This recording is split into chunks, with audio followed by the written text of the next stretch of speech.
월요일만 되면 가슴이 두근거리는 당신, 책상에 앉아 칼퇴근을 꿈꾸는 당신, 업무에 지친 직장인, 일하고 싶은 취준생을 위한 방송, 김삼열의 두근두근 직딩의 하루.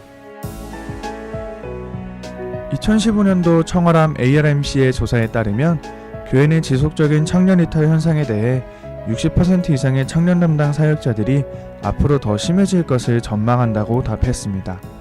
또한 청년 이탈의 주원인은 40%가 기독교 신앙이 청년들의 삶의 문제에 적절하게 응답하지 못해서, 18%가 지나치게 바쁘고 힘든 오늘날 청년 세대의 삶 때문에, 11%가 복음의 적대적이며 세속적인 문화 때문에 라고 답하였습니다. 이는 사회생활을 하면서 기독신앙인으로 살아가는 것이 쉽지 않음을 보여주는 통계입니다. 이에 크리스찬 직장인으로 살아가는 삶의 이야기와 고민을 나누며 함께 세상의 빛과 소금의 역할을 담당하는 기독교 신앙인으로서 살아가기 위한 지혜를 나누며 구하는 시간을 가져보고자 합니다.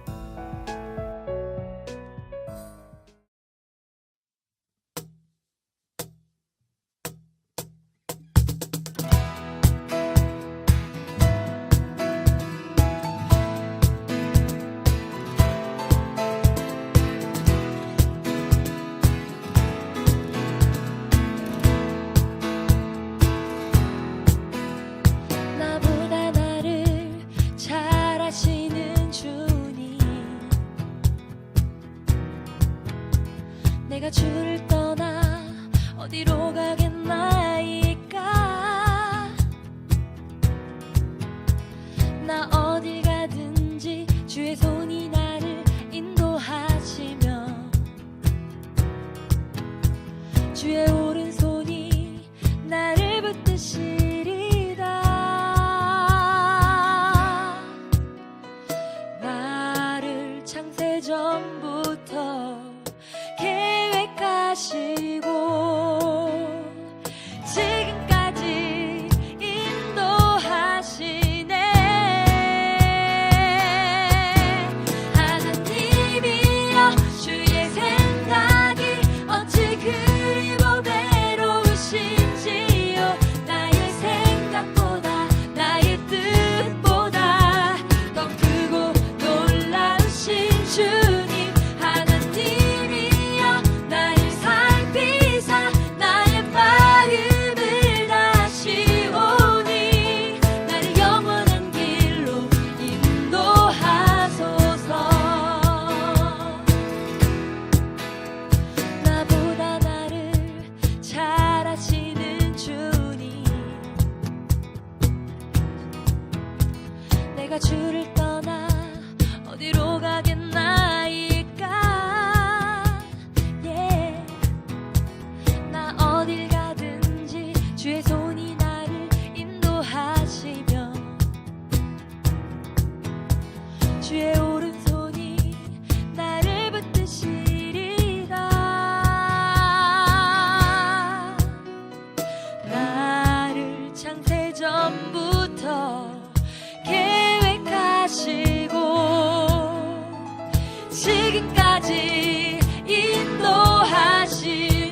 네, 안녕하세요. 네, 오늘은 특별히 직장사역훈련센터의 최영수 목사님과 함께하는 시간을 마련하게 되었습니다. 네, 안녕하세요, 목사님. 네, 안녕하세요. 네, 반갑습니다. 네, 귀한 반갑습니다. 이렇게 발걸음 해주셔서 참 감사합니다. 혹시 목사님께서 하시는 사역에 대해서 간단하게 한번 설명해 주실 수 있으실까요?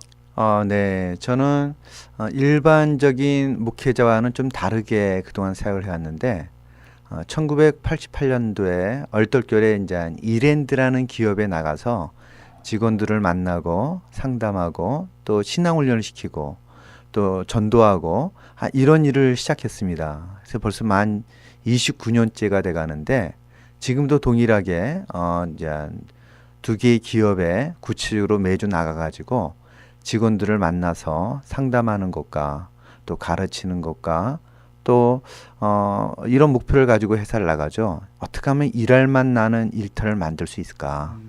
그래서 크리스찬뿐만 아니라 비그리스인들에게도 어떻게 하면 이들로 하여금 일에 대한 바른 의미와 또한 이것에 대한 일터에서 회복된 삶을 소개하면서 복음을 접할 수 있는 그런 기회를 갖는데 실제로 좋은 반응이 일어나고 있습니다. 참 귀한 사역을 하고 계신 것 같습니다. 네. 혹시 지난 방송 들으셨었나요? 네, 제가 잘 들었습니다. 초등학교 선생님이 나오셨는데 같이 이야기를 나누다 보니까 그 가운데에서 좀 가장 어려워하셨던 부분들이 월요병이라고 하시더라고요. 그래서 저도 좀 궁금해서 월요병이 뭔가 한번 찾아봤었어요. 근데 월요병을 이렇게 얘기하더라고요. 일요일 저녁부터 또는 월요일 아침이 오면 피곤함, 무력함, 우울함, 그래서 일터로 나가기가 다른 날보다 더 싫어지는 증세가 밀려오는 것을 의미한다. 이렇게 정의를 내리고 있던데요. 그래서 저희가 실제로 직장인분들을 만나서 그 월요병에 대해서 함께 이야기를 나눠본 것이 있습니다. 목사님하고 저하고 함께 소개를 해보면 좋을 것 같은데 목사님께서 먼저 한 가지 소개해 주시겠어요? 네, 그러니까 월요일 아침이 되면 다른 날보다도 눈을 뜨기가 더 쉽지 않고 일어나기가 싫어지거나 월요일 날 더 늦잠을 자게 된다라고 말한 경우가 있습니다. 예, 제 친구가 생각이 났는데 그래서 매일 월요일 아침마다 택시 탄다고 하더라고요. 네, 또 다른 이야기 있습니다. 이런 생각이 든대요. 몸이 아프다고 오늘 회사 가지 말까? 네, 또는 이제 월요일 날 아침에 중요한 회의가 있거나 또는 해결해야 될 문제가 있으면은 가면서도 버스가 가다가 사고가 난다면 지하철이 파업을 했으면 이런 생각까지 든다고 합니다. 자연재해라서 공식적으로 안 가도 되게끔. 그렇죠. 네, 이런 이야기가 있네요.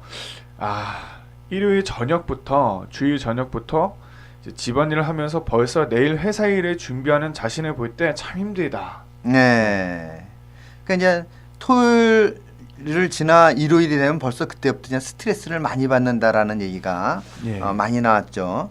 그래서 일단 또 대표적인 또 하나가 이제 그 일요일 저녁에 이제 개그 콘서트라고 하는 개콘이 끝나는 음악을 들을 때부터 이제 마음은 벌써 우울해진다라는 이야기도 있었습니다. 이게 끝나면 이제 주말이 끝나는구나. 네, 그런 거죠. 그래서 어떤 실험 결과를 보니까요.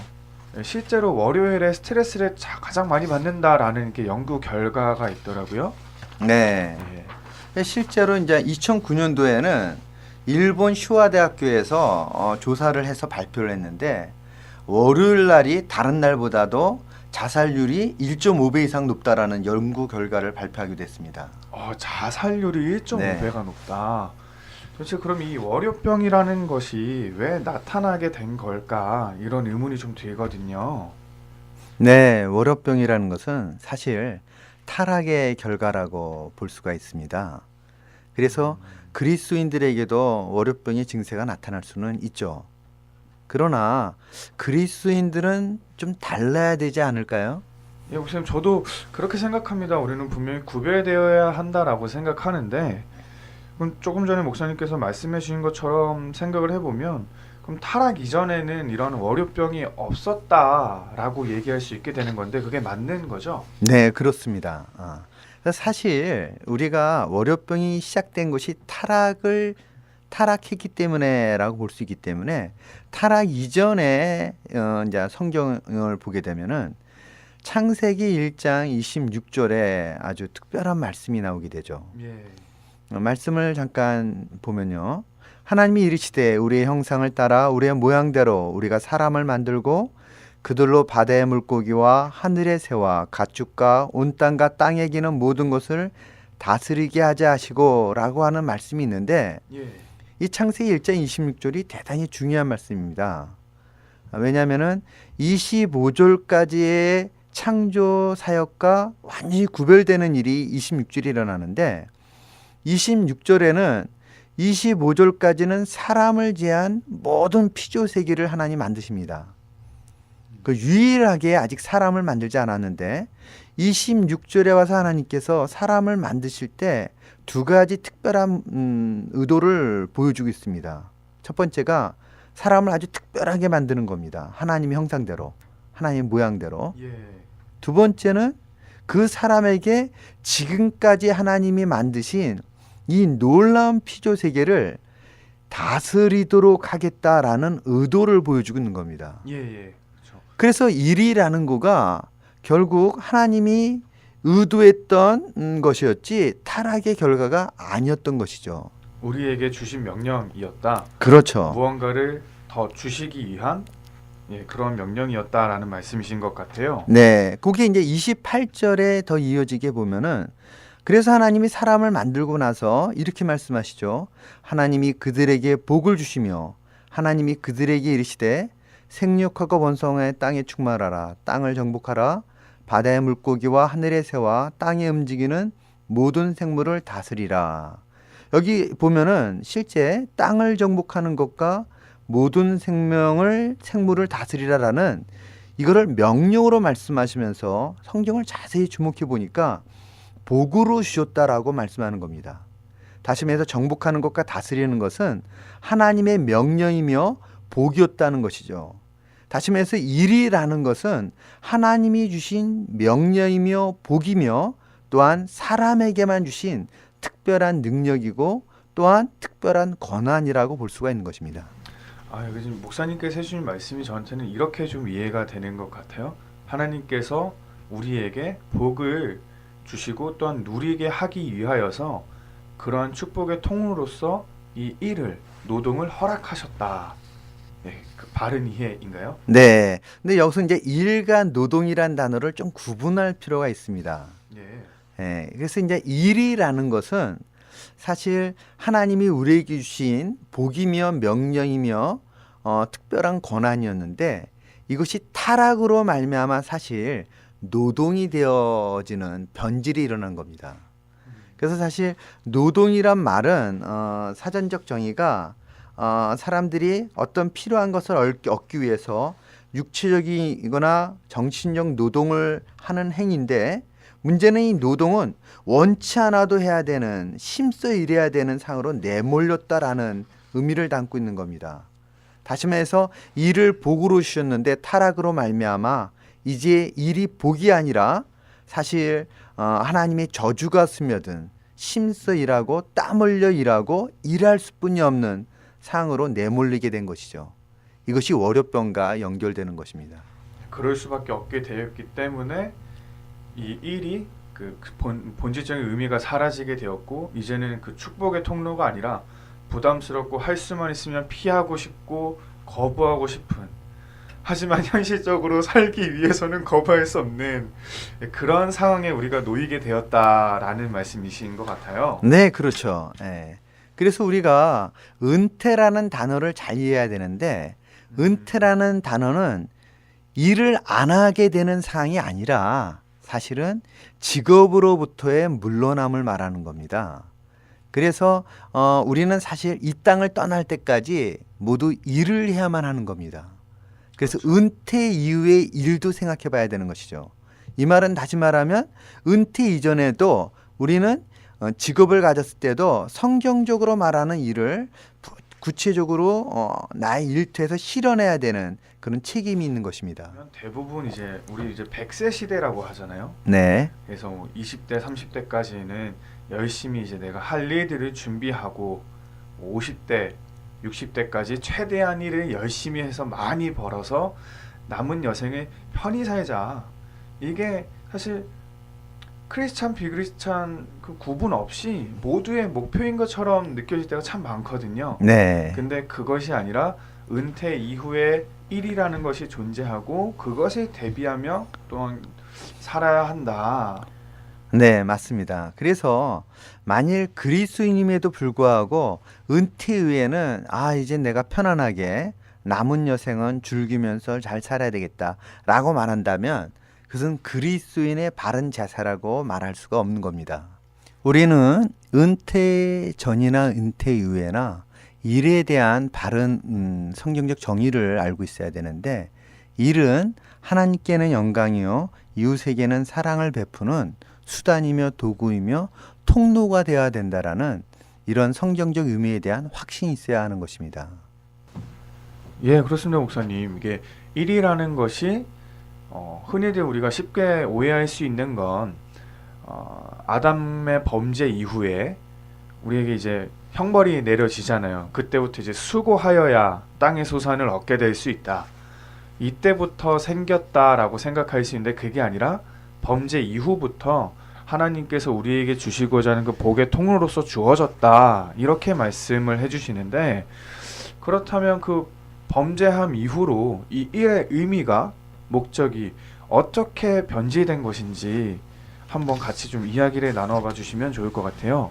네, 그러니까 타락 이전에는 하나님이 하신 아주 놀라운 일이 사람을 만드시고 사람에게 일하라고 명령하실 뿐만 아니라 그걸 복으로 주셨는데, 그것이 타락 이후에 사실은 이 복으로 주신 이 일에 고통이라고 하는 하나님의 저주가 스며들게 되는 거죠. 그래서 이제 우리는 땅에서 종신토록 수고하여 평생 수고하여 소산을 먹게 되고 또 땀을 흘려 일을 해야 식물을 먹게 되는 이런 복으로 주신 일에 하나님의 저주가 스며들었을 뿐만 아니라, 두 번째는 사실 일이 목적이 하나님께 영광이었던 거거든요. 근데 하나님께 영광으로 주어진 일이 하나님께 반역하는 것으로, 이 사건은 이제 바벨탑으로 나타납니다. 그리고 또 한 가지는 인간의 욕망을 충족하는, 나의 성공, 나의 만족을 추구하는 도구로 전락하게 되어지죠. 그 또 한 가지는 일의 과정이 사실 데살로니가전서 5장 16절부터 18절까지 내용이 그건데, 예. 일의 과정이 항상 기뻐하라, 쉬지 말고 기도하라, 범사에 감사하라, 이것이 그리스도 예수 안에서 너희를 향하신 하나님의 뜻이니라. 사실 하나님이 우리에게 원했던 것은 우리들의 삶의 과정이, 즉 일의 모든 과정이 기뻐하고 또 쉬지 말고 기도하고 모든 일에 감사하는 것인데, 이것이 오히려 게으름이나 일중독이나 갈등이나 또는 무절제나 또는 노동을 통해 노예적 삶으로 변질되거나 또 이런 이 일의 과정에서도 심각한 변질이 나타났다고 볼 수가 있는 겁니다. 목사님께서 성경적인 의미들을 지금 잘 설명해 주셨어요. 그래서 머리로는 지금 되게 잘 이해가 되는데 그 가슴 한편으로 좀 사실 지금 좀 답답함이 있거든요. 성경은 이렇게 얘기하고 있구나. 일의 의미가 이런 거구나. 복이구나. 근데 우리 현실은 사실 그렇지 않거든요. 제 주변에도 직장 생활하는 크리스찬들 많이 보면요, 직장에서 크리스찬인 거를 알지 못하는 경우가 되게 많아요. 얘기 안 한대요. 일부러 숨긴대요. 그러니까 직장에서 크리스찬으로서의 삶의 양식도 나타낼 수 없고 그런 행동도 하지 못하는 거죠. 그런데 그런 상황에서 현실적으로 우리가 그 복의 의미를 어떻게 누릴 수 있고 어떻게 구별된 삶을 살 수 있나, 이거는 너무 답답한 문제거든요. 네. 그래서 실제적으로 삶의 현장에 오게 되면은 그리스도인으로 구별되는 것도 힘들고, 또 그러기 때문에 그리스도인임을 드러내기는 더욱더 쉽지 않죠. 예. 그리스도인임을 드러내면 그 순간부터 이제 믿지 않는 사람들도 그리스도인이라는 기대 수준을 갖게 됩니다. 뭐 정직해야 된다, 겸손해야 된다, 더 잘 섬겨야 된다, 뭐 남보다는 더 좋은 모습으로 살아야 되지 않냐, 뭐 이렇게 이제는 인식을 하게 되니까 이제 많은 경우는 드러내지 않는데, 그래서 다시 한번 우리가 생각을 해봐야 되는 겁니다. 일터에서의 크리스찬의 구별 삶이 뭔가, 또 일터에서의 그리스도인의 신앙생활이 뭔가. 저희 한마디로 정의한다면 이렇게 말하고 수 있을 것 같습니다. 일터에서의 신앙생활은 일터에서 하나님과 동행하는 삶입니다. 일터에서 하나님과 동행한다. 네. 예. 너무 아름다운 편인데 이거 역시도 좀 현실적으로 좀 더 와닿았으면 좋겠어요. 네.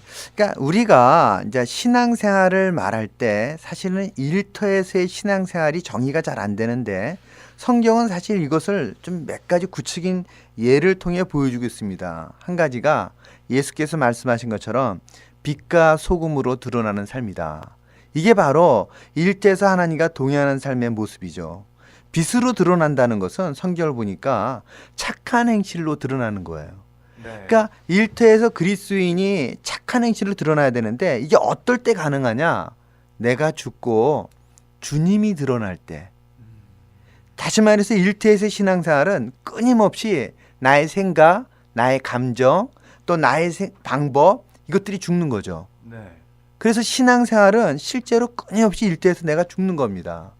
또 한 가지가 이제 소금으로 드러나는 삶인데, 소금이란 뜻을 그 시대의 의미로 보니까 없어서는 안 될 너무나 필요한 것이라는 의미죠. 그래서 그리스도인은 내가 일하는 일터에서도 내가 없어서는 안 될 사람으로 살아야 되는 겁니다. 근데 그러려면은 일을 하는 자세나 일을 할 때의 책임감, 또 일을 통해 구별되어지는 삶의 모습으로 드러나야 되는데, 사실 이것을 사도 바울이 그 당시에 골로새 지역에 있는 노예들에게 언급할 때 이 얘기를 언급하고 있습니다. 예. 우리가 너무나도 잘 아는 성경줄 중에 하나인데, 무슨 일을 하든지 죽게 하듯 하고 사람에게 하듯 하지 말라라는 이 말씀입니다. 노예의 삶이 뭐 대단하겠습니까? 근데 노예임에도 불구하고 너의 인생의 주인이 바뀐 것이 신앙인이기 때문에 넌 일터에서도 이제 무슨 일을 하든지 마음을 다하여 죽게 하듯 하고 사람에게 하듯 하지 말라는 거죠. 모든 일을 죽게 하듯 한다라는 건 이렇게 들릴 수 있을 것 같아요. 뭐 열심히 하자, 함께하는 동료들에게 힘이 되어주자, 좀 더 섬기자, 좀 더 정직하자, 좀 더 부지런하자, 최선을 다하자, 이렇게 인식될 수 있을 것 같은데, 일면으로는 그거는 굳이 크리스찬이 아니어도 다 가능한 일이잖아요. 네. 그래서 우리가 무슨 일을 하든지 죽게 하듯 하다라는 이 말의 의미를 좀 정확하게 이해할 필요가 있습니다. 네. 제가 이제는 많은 직장인들에게 이 질문을 하죠. 크리스찬 직장인들에게. 당신이 다니는 회사의 주인이 누굽니까? 라고 말하면 자기가 있는 회사의 사장님 또는 대표 이사님을 꼭 얘기를 해요. 그렇죠. 근데 이런 삶의 자세로는 일터에서 신앙생활을 할 수 없다는 것입니다. 다침해서 무슨 일을 하든지 그곳에서 죽게 하듯 하라라는 것은 뭐가 전제돼야 되냐면은 내가 있는 곳에서 주인이 하나님이시다라는 걸 인정하라라는 것이 전제된 것입니다. 그러니까 너무나도 많은 크리스찬들이 일터에서 구별되지 못하는 이유가 내가 주인이 되어 있는 겁니다. 주인이 하나님이셔야 되는데 내가 주인이 되어 있으니까 이 죽게 하듯 한다는 말이 와닿지 않는데, 죽게 하듯 한다는 말을 좀 더 풀어 쓴다면 쉽게 말하면 이런 내용이죠. 주님이 원하시는 때로 하라. 또 다른 말로 말한다면 주님이 원하시는 기대 수준으로 일을 해라. 또 다른 말로 말한다면 주님이 원하시는 방법으로 하라. 또 다른 말로 말한다면 주님이 원하시는 결과를 기대하며 믿음으로 하라. 이렇게 구체적으로 좀 정의해 볼 수가 있는 겁니다. 보통 우리의 그 직장에서의 삶 가운데에서도 하나님과 계속 소통할 수 있는 시간들도 필요하고, 또 겉으로 볼 때 우리는 죽게 하듯 하는 것이지만 겉으로 보여지는 양식들은 그리스도인이나 비그리스도인이나 똑같을 수 있잖아요. 네. 그렇게 똑같은 모습으로 나타날 수는 있지만 우리가 그러한 행실로 나타나게끔 되어지는 그 마음, 그 기본적인 전제가 하나님을 기쁘시게 하고 또한 이웃을 하기 위하여라는 것으로 시작된다면 드러나는 모습은 같을 수 있을지라도 그 의미는 다른 것이다. 이렇게 생각하고 실천해 볼 수 있겠다라는 생각이 들어요. 네. 그래서 저희가 이렇게 이야기를 나누다 보니까 벌써 이제 시간이 다 되었습니다. 시간이 참 빨리 흐른 것 같은데요. 마지막으로 이 방송을 듣고 있는 많은 직장인분들에게 또 힘이 되었으면 하는 마음에서 찬양 한 곡 추천해 주시면 좋을 것 같습니다. 네. 부르신 곳에서라는 찬양이 있는데 이것이 저는 모든 그리스도인들의 신앙 고백이 되었으면 좋겠습니다. 예, 부르신 곳에서 함께 듣도록 하겠습니다. 저희는 또 새로운 게스트분과 함께 다음 주에 다시 만나도록 하겠습니다. 안녕히 계세요. 저희 방송은 직장사역훈련센터와 함께하고 있습니다.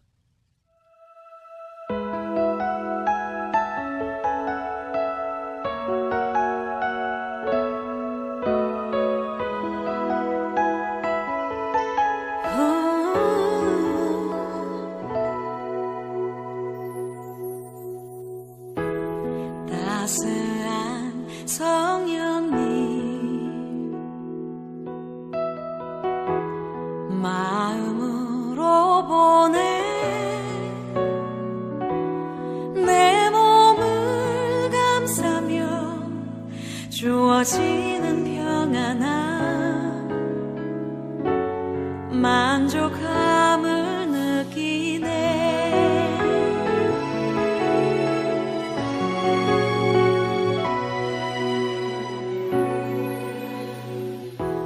사랑과 진리에 한 줄기 빛 보내 내 몸을 감싸며 주어지는 평안함 그 사랑